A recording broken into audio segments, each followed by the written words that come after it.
Am I the a-hole for telling my niece what her dad did and causing him to be uninvited from her wedding? I, female 34, had a bad history with my brother-in-law for years, and I got contact after he got me kicked out of my university that he worked in by telling a lie and ruining my future. I got a restraining order against him later, but my parents were against it. I still had/have a close relationship with my niece. She and my sister visited alone, and then began seeing her out or at my place.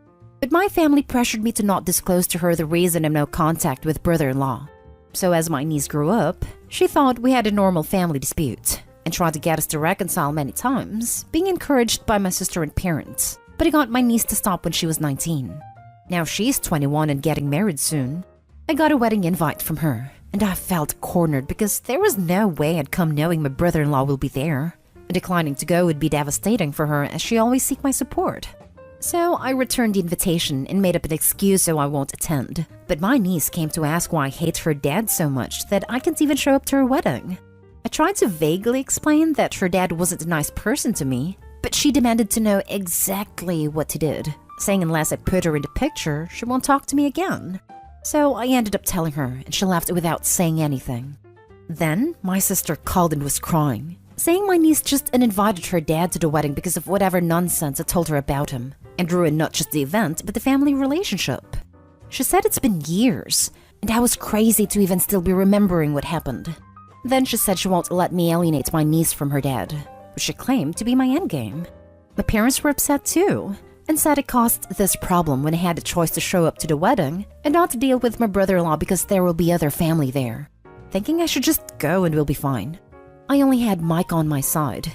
He helped me with the restraining order and keeps saying my niece had to know eventually. But I know this was horrible timing, and because of what I did, my brother-in-law can't attend his own daughter's wedding, now that she's saying she'd call it off if my family keep pressuring her to reinvite him.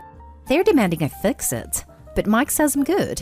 He could just be saying this because he's on my side. Backstory: my brother-in-law wanted the money my grandmother left to go to my niece, but my parents used it for my college education.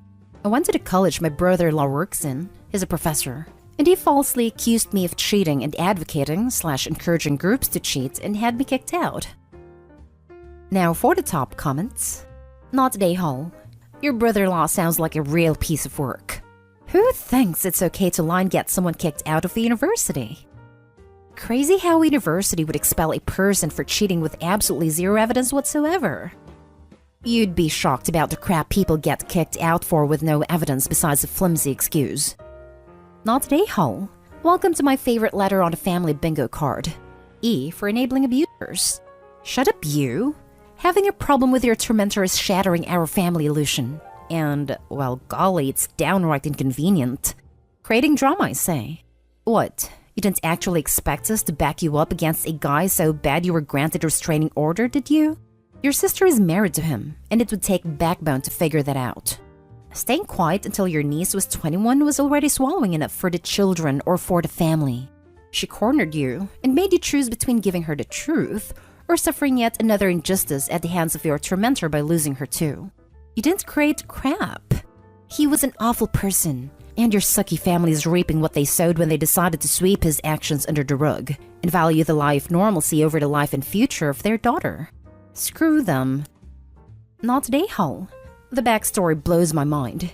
It sounds like he punished you for what your parents did. How the hell does he even get a say in what the family does with their inheritance? Oh, he specifically doesn't. It does sound like the money was earmarked for his child, though. And hope you please correct me if I misunderstood. By virtue of being related to grandma. And I could understand a parent being angry if that money meant for their child being taken by other family. It doesn't excuse his behavior. What he did was reprehensible. Next story. Am I the a-hole for making my son deal with rotting meat? I go hunting every year. I'm not a trophy hunter by any means.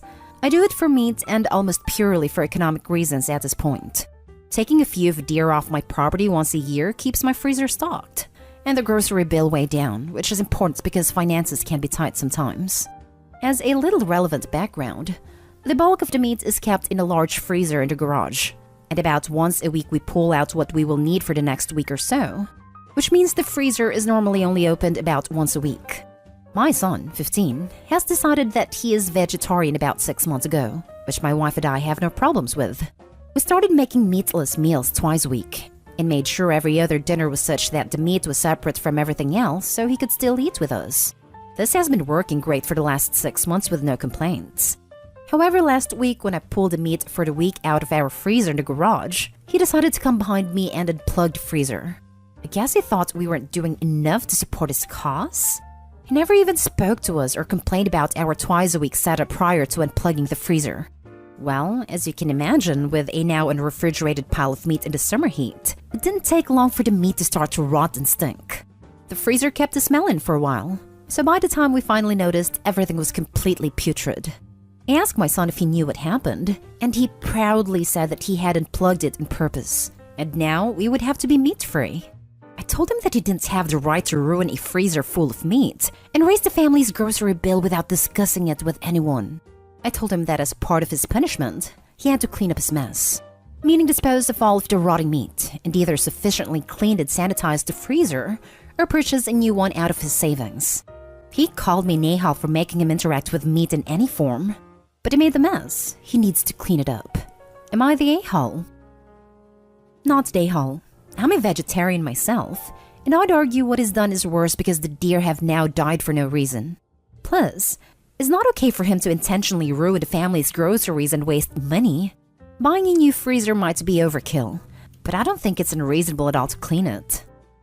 I'm wondering if the smell of the rot can ever truly be removed, and if it can't, if it'll contaminate the new meat. Not the a-hole. Can confirm. A tube of rotten turkey meat somehow ended up in my washing machine and ruined a load of laundry. It took filling the entire thing up with bleach or vinegar several times over the course of a week to tame the smell, and another 2 weeks of daily cleaning with several packages of the machine cleaner tabs to completely eradicate the smell. Chances are, the smell in Opie's freezer saturated the internal insulation. The entire unit would be ruined if that's the case. 1000% not the a-hole. I'm fully vegan. Have been for 4 years. I wouldn't even unplug someone's meat supply because it is against the whole point of being vegetarian or vegan. It forces additional deaths of animals completely unnecessarily. By the way, you hunting a couple deer a year that are on your property, and presumably of decent size and age, is actually quite vegan of you. Best of luck dealing with him. He needs education in not eating meat. This. If someone wants to get his head out of his behind and take stock of what his actions have cost, he will be in for a shock. This should be part of the punishment in my opinion. Get him to work through the implications of what he's done. His parents are likely to end up buying at least some meat during the year, and they wouldn't have done if he hadn't destroyed their store. Next story is titled, Am I the a-hole for threatening to sue my brother and forcing my parents to pay me to drop the lawsuit? My brother is a mechanic and started his own business, so our family decided to switch. My wife's car's brakes are at 20%, so she got them replaced there. But then she got into an accident the next day. She told me she slammed on the brakes, but it took so long for the car to stop and ended up rear-ending the next car. She has soft tissue damage from the accident and still has neck pain. My wife is a very safe driver, doesn't even speed and has never gotten a ticket. So I was suspicious and brought the car back to our original mechanic. He showed us that the new brakes were actually completely worn down, even worse than our original. I brought it up with my brother, and he admitted in person, he refused to give me a confession in writing, that he or his employee screwed up and put in worn-out brakes. I'm furious that he might have killed my wife, and I demanded he at least pay for the increase in my insurance premiums, increase of $67.50 per month. Over 5 years, so about $4,050, and $30 per day over 3 months, $2,700, for Uber rides for my wife, so she gets a break from driving after her accident. My brother refused, as he said he doesn't have the money and refuses to talk to us again. My wife told me to drop the matter so we could keep the peace, but I told her my brother can't get away with this. We start filing the paperwork for a lawsuit with a lawyer, and my parents get told about the lawsuit and rush over to tell me they'll write me out of their will if I sue my brother. I feel like an idiot for trusting him. He's always been a spoiled kid who thought he could get away with anything. So my parents rushing to defend him shouldn't be a surprise. So I told them I would only drop it if they took the amount out of his half of the inheritance. They paid what I asked, but told me I should be ashamed for betraying my own blood. I told him he should be ashamed for nearly getting my wife killed, though I'm not sure if threatening to sue my sibling was overboard. Now for the top comments. Not today, Hall. Tell them. Fine, you'll drop the civil lawsuit and go to the police to file a criminal complaint. What he did is highly illegal. Yep. Even putting the actual fraud aside, sketchy mechanics like him almost always use hot parts. Wouldn't be shocked in the least if the brother already has criminal ties. His wife could have died. He needs to report him to the police. The brother is a ticking bomb and will get someone truly hurt, or worse, if he keeps practicing as a mechanic. Not today, Hall. In fact, if your wife is experiencing neck pain, I would go ahead and sue. Here's why. I'm an attorney working in motor vehicle accident defense claims. I am not your attorney, and this is not legal advice, just my personal opinion. Car accidents, even minor ones, can seriously mess up your spine for life. If your wife still has neck pain, she may have damaged her cervical spine. It will show up on an MRI. If that's the case, there's nothing that can be done for her besides physical therapy, and, when the damage inevitably gets worse down the line, a cervical spinal fusion. That thing costs money, and your wife is entitled to that money. She is also entitled to money for the emotional distress she has inevitably suffered after experiencing an accident caused by failing brakes, and the fact that she's uncomfortable driving now. All of that money is going to come to far more than $8,000. Think quadruple that amount, minimum. Plus, if your wife ever injures her neck/back again in an accident that she's not at fault for, whatever compensation she's entitled to is going to be hella reduced on the basis of pre-existing injuries for her prior accident. Best to get the money she's entitled to now, in case God forbid she needs it further down the line. And your brother won't be paying for it. His insurance company will. Make his premiums go up instead of your own, and let your wife receive the money she's entitled to. And if your parents would rather protect your brother, who could have been responsible for killing your wife, it may well be responsible for killing someone in the future if he doesn't learn his lesson, probably best to seriously reconsider your relationship with them. Wishing you both the best of luck. Not today, Hall. Look, I've worked in an auto shops and have thousands of brake jobs under my belt. And I'll tell you this was no accident. Your brother, or the technician who installed the brake pads, knew they were more worn than the original and did it anyway. There is absolutely no way that he could not, unless he employs someone else as a mechanic. It's possible that the wrong parts box was pulled by mistake, and instead of having a new set, whoever pulled apart pulled one of the core returns instead. This is really the only way I can figure that brake pads even more worn than the ones you came in with even got involved.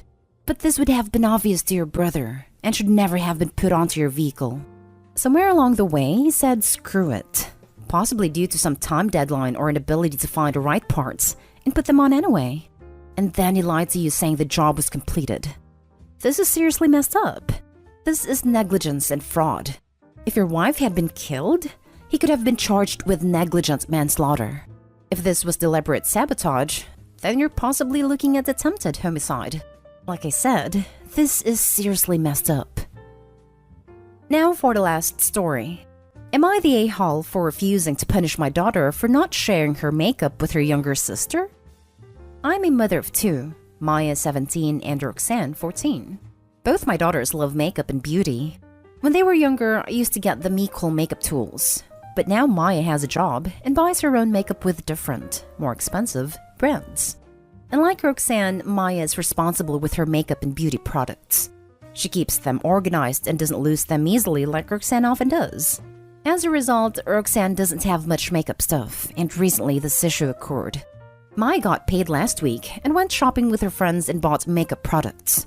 Roxanne saw the stuff Maya bought since they share a room, and then came to me and her dad complaining that Maya refuses to let her share/use the makeup products she bought.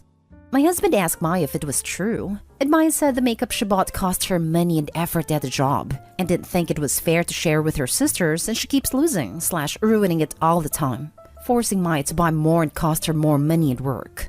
My husband told her that this wasn't right, and she should share the stuff she buys with her younger sister. Maya still said no, which caused my husband to say he'd punish her for how mean she was being towards her sister Roxanne.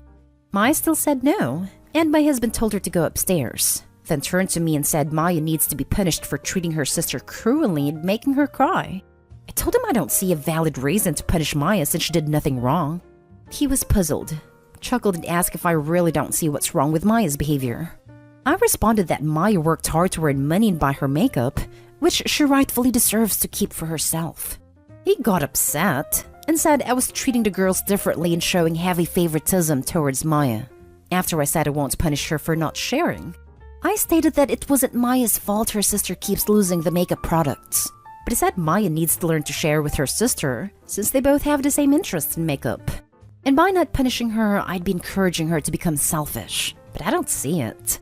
He called me negative and short-sighted for not understanding what he was talking about, and accused me of being more friend to Maya than a mom, which what I should be. The argument got worse, and my husband says it's my fault if Roxanne starts resenting her sister. Not today, Hole. Good for you. Let your husband start paying for the same makeup for the younger kiddo, and see how quickly he changes his mind that they should be equal. Perfect response. Not today, Hole. Seriously this. Tell your husband to share his money to your youngest so she can buy her own makeup. Not today, Hole at all.